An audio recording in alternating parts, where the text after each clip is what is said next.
Chapter 42 Chiamaka, Thursday. No one noticed us slip through. There's a curtain by the back entrance, currently blocking us from being seen. Through a slit, I see everyone. They're all seated at large round tables, talking away to each other. The room is beautiful as I'd always imagined it would be. High ceilings, diamond chandeliers, and tall picturesque windows looking out into the ocean. It's perfect. Feels like I'm in a movie. This ballroom was specifically built for this event and has been used for the Snowflake Ball for decades. They keep those doors locked throughout the year, except for today. I've dreamed of this since I've joined Nevaeh. I thought that when I finally got here, it would be a happy moment, another marker of success. I thought I'd be crowned Snowflake Queen. It's what I wanted the most after valedictorian and head prefect. But as I look at the crown sitting on deep red cushions at the front of the ballroom, I realize how stupid this all is. The prefect badge, the crown, lumps of metal I tied so much of my self-worth to. I take a breath and I step forward, through the curtain. Voices get lower, whispers louder, as faces turn to stare at us. I'm at the front now and I take in the room, trying not to shake. There are tables filled with familiar strangers, their faces covered by sparkly masks. They hate me. Every person in this room hates me. And knowing that gives me the confidence to abandon any pride I have left, and march over to the cushions and grab one of the crowns. Devon gives me a weird look as I place the meaningless medal on my head. People look surprised, amused, ready to see what I do next. I see a figure slip in through one of the doors at the back. Terrell? Did Devon invite him after all? It's good. He gets to see us take Nevaeh down. He was there helping us with the details. It seems right that he's here now. Plus, now I know that there is one person in the audience besides Devon who probably doesn't hate me. I scan the wall for Miss Donovan and her camera operator. They're both dressed as waiters, blending in with the rest of the servers at the back. I don't see the security, but I assume they're hidden somewhere in the room, waiting to jump in if necessary. Donovan starts counting down from 5 with her hands. The camera operator points the camera in our direction. Then Donovan gives me a thumbs up, and I begin, speaking clearly into the little microphone Donovan gave me to pin to my dress. My name is Chiamaka Adebayo, and this is my friend Devon Richards. And by design, we are the only black students at Nevaeh Private Academy. Every 10 years, Nevaeh accepts 2 black students. Nevaeh waits until their senior year to really strike, to enhance its campaign of psychological and physical abuse. The aim? To force these students to drop out, ruining every hope they had for a future. It's a game Nevaeh calls social eugenics. I open up the yearbook from 1965. Here's a picture of Camp Aces, a camp set up for legacy students at the school and their families to plot how they're going to destroy the lives of the black students at Nevaeh. And, since this project was started, every single black student has dropped out before graduation. There's no explanation for where they went. They just vanish. And they vanish because Nevaeh made them. But that's why we are here. We are going to break that cycle by telling everyone what is really going on at this school.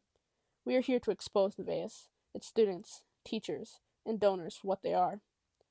I unfold the posters from my clutch, passing the one with our yearbook photo scratched out to Devon and holding up one of the less incriminating photos that Ace has taken and shoved through my mail slot. I look away from the camera and stare them all down. We have had physical threats. We have been followed. We have been set up. We have had our privacy invaded and personal photos and information leaked across the school. And now we say no more, I finish. I'm standing here, like I always dreamed I would be. At the front, the queen to them all. It's nothing like how I envisioned it. Not in the slightest. Yet I still feel powerful. I turn to find the journalist again, but I furrow my eyebrows in confusion as I search the crowd. Where'd she go? The camera operator is missing too. There's movement across the crowd as people begin shuffling around in their seats. I soon realize what they're doing. They're swapping out their masks, exchanging them for identical ones. The mask from the hallway, the mask that chased me home. Everyone in the hall has one on. They sit there. I know it's silent, but all I can hear is the blood rushing in my ears. This is Aces. Every person I spent the past 4 years with. Every person who I looked in the eye. Sat next to in class. Passed in the hallway. Every person who, all along, wanted to humiliate me, see me work to get to the top, only to tear me down. Every person who knew they could hide behind these masks, online or here, now, a cult that wants nothing more than to see me and Devon fail. Is your performance over? A deep, dark voice says from behind me. I turn sharply and I'm met by a familiar jet black hair. A wrinkled, expressionless face, and eyes devoid of light, staring down at me. We gave you a chance to leave with some of your dignity intact, but instead you two clearly want the Diana Walker treatment, Headmaster Ward says. What did you do to Diana? Devon says, sounding terrified. I feel like I'm in a nightmare. You don't scare us. We've recorded it all. It's being broadcast across America, I say. Is that so? Where are the cameras? Headmaster Ward asks. I glance back out into the sea of vases. There's still no sign of Miss Donovan or her camera operator. What is going on? Alice? Is that true? Are these two heretics going to destroy us all? Headmaster Ward continues, turning to the crowd as one of the masked people removes a scary white mask from their face, revealing a smiling Miss Donovan underneath. No. Fuck, Devon whispers. Fuck, I think. This can't be happening. How is this possible? How is she involved? I remember Belle's words when I'd confronted her on Monday. It's not just Emmaus. There are places all over the U.S. that do this. Central News 1 is part of it. God knows who else. We need to get out of here, I think, just as I hear a low rumbling sound. Footsteps and people yelling. I step back as the doors of the hall burst open and all of a sudden a rush of people swarms in. Outsiders. They're chanting something, but I can't make it out from the stage. Some climb on the tables, kicking the expensive china. Others are simply screaming and blasting music from their phones and speakers in their hands. Protesters?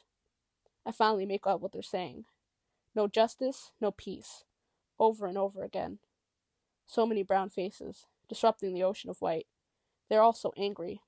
I think they're fighting for us. I look at Devon and his eyes are wide. Before I can do anything else, I feel a large hand grab me, drag me away through the curtains. I glance back, trying to break out of this powerful grip, and that's when I feel a cold metal pressed into my forehead. A gun.